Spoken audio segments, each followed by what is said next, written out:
നിയമസഭാ തെരഞ്ഞെടുപ്പ് നടക്കാനിരിക്കുന്ന പശ്ചിമ ബംഗാളിൽ ഇ.ഡി. മമത പോര്. തൃണമൂൽ കോൺഗ്രസിന്റെ തെരഞ്ഞെടുപ്പ് തന്ത്ര സ്ഥാപനമായ ഐപാക്കിന്റെ ഓഫീസിലും ഡയറക്ടർ പ്രദീപ് ജെയിനിന്റെ വീട്ടിലും ഇ.ഡി. നടത്തിയ റെയ്ഡും പിന്നാലെ റെയ്ഡ് നടക്കുന്നിടത്തേക്ക് മുഖ്യമന്ത്രി മമതാ ബാനർജി നേരിട്ടെത്തിയതുമാണ് പുതിയ വിവാദത്തിന് തിരികൊളുത്തിയത്.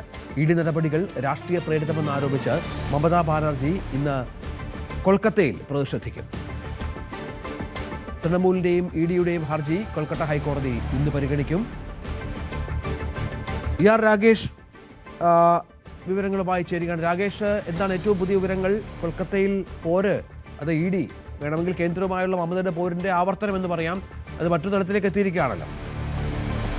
അതെ രഞ്ജിത്ത്, ഇ.ഡിയുമായുള്ള പോരാണെങ്കിലും അത് യഥാർത്ഥത്തിൽ ബി.ജെ.പിയും തൃണമൂൽ കോൺഗ്രസും തമ്മിലുള്ള പോരാണെന്ന കാര്യത്തിൽ സംശയമില്ല. കാരണം നിയമസഭാ തെരഞ്ഞെടുപ്പ് നടക്കാനിരിക്കുകയാണ്. കേരളത്തിനൊപ്പം വിധി എഴുതുന്ന സംസ്ഥാനമാണ് പശ്ചിമ ബംഗാൾ. അവിടെ ബി.ജെ.പി ഭരണം പിടിക്കുമെന്ന് പ്രഖ്യാപിച്ചിട്ടുണ്ട്. അത്തരമുള്ള നീക്കങ്ങൾ ബി.ജെ.പി നടത്തുന്നുണ്ട്. പക്ഷേ തൃണമൂൽ കോൺഗ്രസിന് സംഘടനാപരമായി വലിയ ശക്തിയുണ്ട്, അടിത്തറയുണ്ട്, പിന്തുണയുണ്ട്. ഏതായാലും അത്തരം നീക്കം രാഷ്ട്രീയ നീക്കമെന്ന ആരോപണം തന്നെയാണ് ഇപ്പോൾ തൃണമൂൽ കോൺഗ്രസ് ആരോപിക്കുന്നത്. കാരണം ഇന്നലെയാണ് അവിടെ റെയ്ഡ് നടക്കുന്നത്. ഐപാക് ആണ് അവരുടെ തെരഞ്ഞെടുപ്പ് തന്ത്രങ്ങൾ ആവിഷ്കരിക്കുന്നത് തൃണമൂൽ കോൺഗ്രസിൻ്റെ.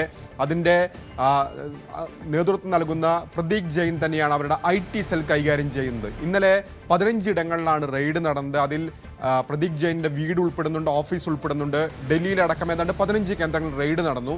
ഈ റെയ്ഡിനിടയിൽ മമതാ ബാനർജി അവിടേക്ക് കടന്നു വരികയും വലിയ വിമർശനം ഉന്നയിക്കുകയും ചെയ്തു. അതാണ് ഇതിൻ്റെ രാഷ്ട്രീയം അല്ലെങ്കിൽ രാഷ്ട്രീയ പോര് രൂക്ഷമാക്കുകയും ചെയ്തത്. മമതാ ബാനർജി ഉന്നയിക്കുന്ന പ്രധാനപ്പെട്ട ആരോപണം ഇ.ഡി. ഉപയോഗിച്ച് കേന്ദ്രം വേട്ടയാടുന്നു എന്ന ആരോപണമാണ് ഉന്നയിക്കുന്നത്. ഇ.ഡി. നിർണായകമായ ചില രേഖകൾ, പാർട്ടിയുമായി ബന്ധപ്പെട്ടുകൊണ്ടുള്ള രേഖകൾ പിടിച്ചെടുത്തു എന്ന ആരോപണം മമത ഉന്നയിക്കുന്നു. ഹാർഡ് ഡിസ്ക് പിടിച്ചെടുത്തു. ഇതിന് പുറമെ തെരഞ്ഞെടുപ്പ് തന്ത്രങ്ങൾ ആവിഷ്കരിച്ചത്, അതുമായി ബന്ധപ്പെട്ട രേഖകൾ പിടിച്ചെടുത്തു. സ്ഥാനാർത്ഥികൾ, ഓരോ മണ്ഡലത്തിനെയും സാധ്യതകൾ സംബന്ധിച്ച വിവരങ്ങൾ അത് ഇ.ഡി. കൊണ്ടുപോയി. ഇതൊക്കെയാണ് മമതാ ബാനർജി ഉന്നയിക്കുന്നത്. മാത്രവുമല്ല, ഇതിനെല്ലാം നേതൃത്വം നൽകുന്നത് അമിത്ഷാ ആണെന്ന ആരോപണം കൂടി മമത ഉന്നയിക്കുകയും ചെയ്തിട്ടുണ്ട്. കാരണം കഴിഞ്ഞ ആഴ്ച അവിടെ അമിത്ഷാ സന്ദർശനം നടത്തുകയും വിവിധ നേതാക്കളുമായി ചർച്ച നടത്തുകയും ചെയ്തിരുന്നു. ഇതിന് പിന്നാലെയാണ് ഈ റെയ്ഡ് നടക്കുന്നത്. അപ്പോൾ റെയ്ഡ് അത്തരത്തിലൊരു രാഷ്ട്രീയ നീക്കം തന്നെയാണ്. കേന്ദ്ര ഏജൻസികളെ ഉപയോഗിച്ച് വേട്ടയാടുന്ന ആരോപണമാണ് മമതാ ബാനർജി ഉന്നയിക്കുന്നത്. എന്നാൽ ഇ.ഡി. പറയുന്ന കാര്യം കള്ളപ്പണം വെളുപ്പിക്കൽ കേസുമായി ബന്ധപ്പെട്ടുകൊണ്ടും കൽക്കരി ഇടപാടുമായി ബന്ധപ്പെട്ടുകൊണ്ടുമാണ് പരിശോധന നടത്തിയെന്നാണ് ഇ.ഡിയുടെ വാദം. ഏതായാലും ഈ പ്രതിഷേധം ഇന്നലെ കൊണ്ട് അവസാനിപ്പിക്കാൻ മമതാ ബാനർജി തീരുമാനിച്ചിട്ടില്ല. ഇന്ന് വീണ്ടും കൊൽക്കത്തയിൽ 2 മണിക്ക് മമതാ ബാനർജി പ്രതിഷേധം സംഘടിപ്പിക്കുന്നുണ്ട്. ജാദവ്പൂരിൽ നിന്നാണ് ഈ റാലി മമതാ ബാനർജി ഇന്ന് ആരംഭിക്കുന്നത്. ഒപ്പം നിയമ നടപടികളും രണ്ടു കൂട്ടരും നടത്തുന്നുണ്ട്.